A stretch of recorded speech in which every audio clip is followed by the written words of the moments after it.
And আমরা এখন binary search tree এর শেষ প্রবলেমটাকে সলভ করতে পারি, অ্যান্ড সেটার নাম হচ্ছে kth smallest element in a binary search tree. এই প্রবলেমটা মিডিয়াম লেভেলের প্রবলেম, কিন্তু এই প্রবলেমটা আসলে একটা ইজি প্রবলেম।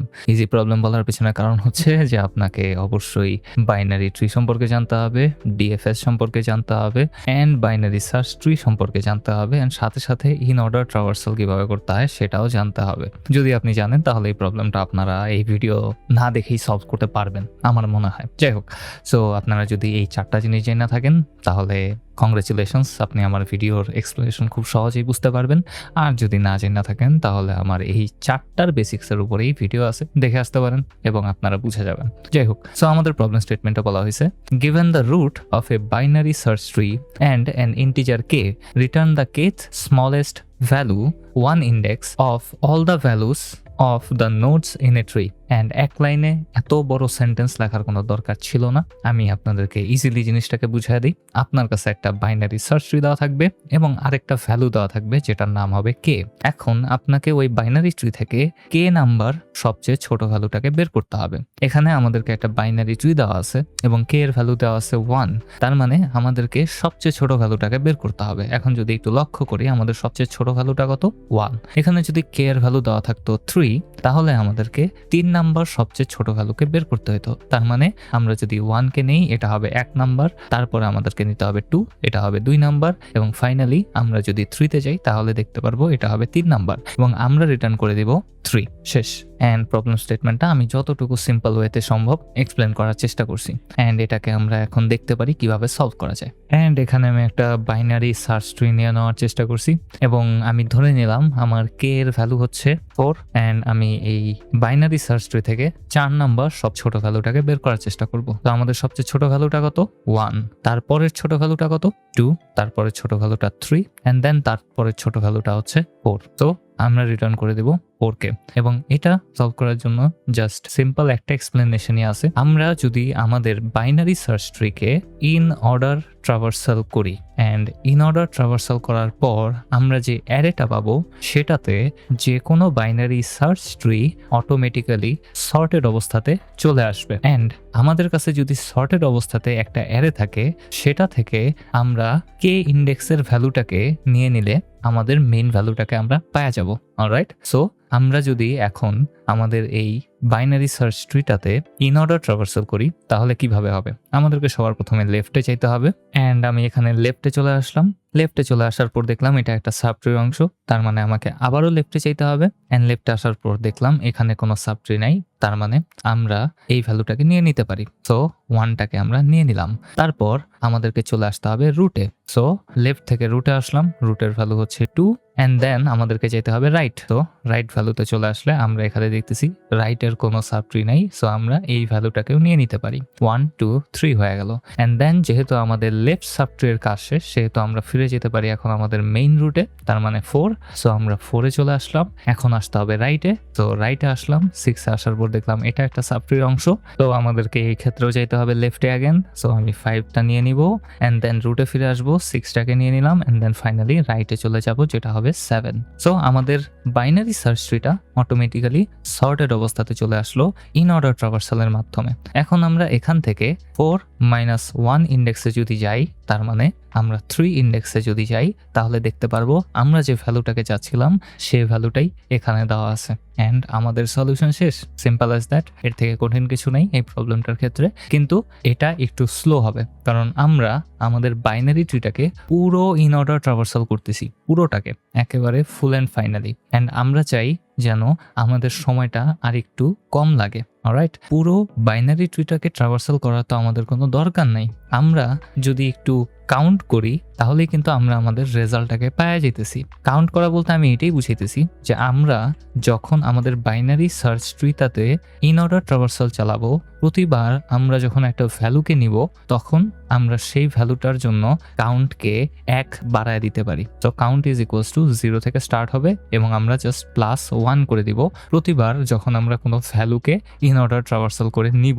সো আমরা যখন ইন অর্ডার ট্রাভার্সাল করব সবার প্রথম ভ্যালু হবে 1, তার মানে আমরা 1টাকে এখনই কোনো কিছু করব না, আমরা কাউন্টারটাকে +1 করে দিব। সো কাউন্টের ভেতরে থাকবে 1 এন্ড দেন আমরা রুট ভ্যালুতে ফিরে আসলাম এবং ফিরে এসে দেখলাম যে এই ভ্যালুটাকেও নিতে হবে। সো আমরা কাউন্টের ভ্যালুর সাথে আবারও +1 করব, ভ্যালু হয়ে গেল 2 এন্ড দেন আমরা সেটা থেকে রাইটে আসবো, আমরা 3 পাবো এন্ড এটার সাথেও আমি +1 করে দিব, আমরা পেয়ে যাব 3 এন্ড দেন ফাইনালি আমরা যখন কাউন্টের ভ্যালুটা 4 এ পৌঁছাবে তখন আমরা পেয়ে যাব 4। সো এখন কাউন্টের ভ্যালু আছে 4 এন্ড আমাদের কে এর ভ্যালুর সমান যখন আমাদের কাউন্টের ভ্যালু হবে তখন আমরা যে ভ্যালুটাকে নিতেছিলাম সেটাকে রেজাল্ট নামক অথবা যে কোনো ভ্যারিয়েবলের ভেতরে স্টোর করে রাখতে পারি। সো আমরা যে ভ্যালুর জন্য কাউন্টের ভ্যালু কে পাবো সেই ভ্যালুর জন্য আমরা সেটাকে রেজাল্টের ভেতরে অ্যাড করে দিব এন্ড দেন ফাইনালি আমরা কোনো ধরনের লিস্ট তৈরি করা ছাড়া আমাদের প্রোগ্রামটাকে স্টপ করতে পারি এবং রেজাল্টের ভেতরে যে ভ্যালুটা আছে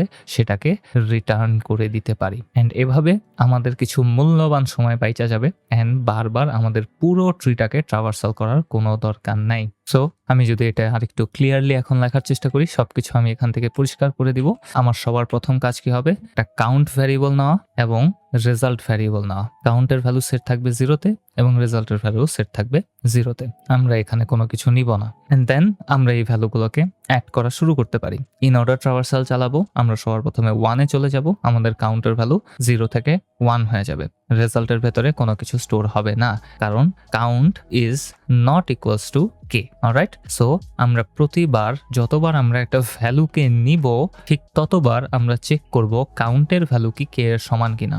যদি কাউন্টের ভ্যালু কে এর সমান হয়ে যায় তাহলে আমরা রেজাল্টের ভেতরে যে ভ্যালুটার কারণে কাউন্টের ভ্যালু কে এর সমান হলো সেটাকে স্টোর করে দিব এন্ড আমরা আমাদের ইন অর্ডার ট্রাভার্সালকে সেখানেই স্টপ করে দিতে পারি এন্ড আমরা ফাইনালি রেজাল্ট ভ্যারিয়েবলটাকে পাঠিয়ে দিব। এখন যদি এটাকে একটু ইমপ্লিমেন্ট করি তাহলে আমার মনে হয় খুব ফাস্ট ইমপ্লিমেন্টেশনটা হয়ে যাওয়ার কথা এন্ড আপনারা যদি ইন অর্ডার ট্রাভার্সাল এবং যে সকল টার্মিনোলজিস এর ব্যাপারে বললাম সেটুকু না জেনে থাকেন তাহলে অ্যাগেন বেসিক্স ভিডিও আছে, সেই ভিডিওটা দেখে আসুন, তাহলে আপনাদের উপকার হবে। সো আমি লিটকোড থেকে এখানে কপি করে পেস্ট করে দিছি, আর কিছু করিনি। এন্ড সবার প্রথম যে কাজটা হবে সেটা হবে ইন অর্ডার ফাংশনটাকে ইমপ্লিমেন্ট করা এবং আমি ইন অর্ডার ফাংশনটাকে সবার প্রথমে ইমপ্লিমেন্ট করে নেব। ইন অর্ডারের ভেতরে প্যারামিটার হিসাবে রুটটাকে দিয়ে দিতে পারি, তারপর আমাকে চেক করতে হবে রুট ভ্যালুটা কি নান কিনা। So if root is none আমি রিটার্ন করে দিব নানকে এন্ড আমার কাজ এই পর্যন্ত শেষ হয়ে যাওয়ার কথা। তারপর আমি লেফটে যাব, দেন আমি আমার একটা অপারেশন করতে পারি, দেন আমি রাইটে যাব। সো ইন অর্ডার ফাংশনটাকে আরেকবার কল করব, রুট ডট লেফটটাকে এটার ভেতরে পাঠিয়ে দিব, এরপরে আমি একটা অপারেশন করব যেটা হবে আমার মেইন প্রোগ্রামের logic and then finally in order ফাংশনের ভেতরে আমি রাইট ভ্যালুটাকে পাঠিয়ে দিব। সো RIGHT আমার কাজ এই পর্যন্ত শেষ। সো এতটুকু হয়ে যাওয়ার পর এখন আমি ইন অর্ডার ফাংশনটাকে কল করতে পারি, ইন অর্ডার ফাংশনটাকে কল করে এটার ভেতরে রুট ভ্যালুটাকে আমি পাস করে দিতে পারি। এখন আমার মেইন প্রোগ্রামের জন্য যা যা লাগবে সেটা আমি অ্যাড করব।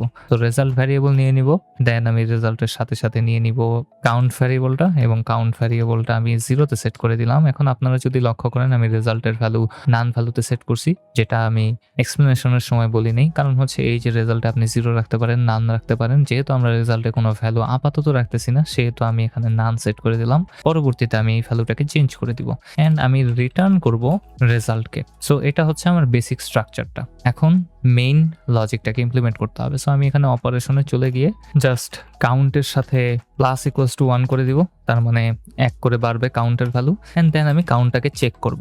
কাউন্ট ইজ =, যদি কে হয় তাহলে আমি জানি রেজাল্টের ভেতরে রুটের ভ্যালুটা স্টোর হবে, রুটের ভ্যালুটাকে আমি স্টোর করে নিলাম এবং এটা হয়ে যাওয়ার পর আমার আর কোনো ভ্যালুর দরকার নাই, আমরা সাথে সাথে রিটার্ন করে দিতে পারি এবং আমাদের প্রোগ্রাম ওখানেই স্টপ হয়ে যাবে। এন্ড আমার মনে হয় আমি ঠিকঠাক মতো সবকিছু ইমপ্লিমেন্ট করছি, কিন্তু আসলে না। পাইথনের ক্ষেত্রে আমরা যখন কোনো একটা ভ্যারিয়েবলকে ফাংশনের স্কোপের বাইরে থেকে কন্ট্রোল করতে চাই অথবা রেফার করতে চাই তখন সেই ভ্যারিয়েবলটাকে ফাংশনের ভেতরে কল করতে হয়। কেন করতে হয়? রিজনটা হচ্ছে এই যে আমরা যে রেজাল্ট এবং কাউন্ট ভ্যারিয়েবলটাকে নিছি সেটা আসলে আমার ফাংশনের স্কোপের না, এটা একটা নন লোকাল ভ্যারিয়েবল। তো যেহেতু নন লোকাল ভ্যারিয়েবল আমি পাইথনে নন লোকাল কিওয়ার্ডের মাধ্যমে সেই সকল ভ্যারিয়েবলকে অ্যাড করতে পারি। সো নন লোকাল, তারপরে আমি রেজাল্ট এবং কাউন্ট ভ্যারিয়েবলটাকে এখানে দিয়ে দিব এবং আমার কাজ হয়ে যাওয়ার কথা। কিন্তু তাও আসলে এই প্রবলেমটা ঠিকমতো সলভ হবে না, কারণ আমি ইনঅর্ডার ফাংশনটাকে আগে কল করছি,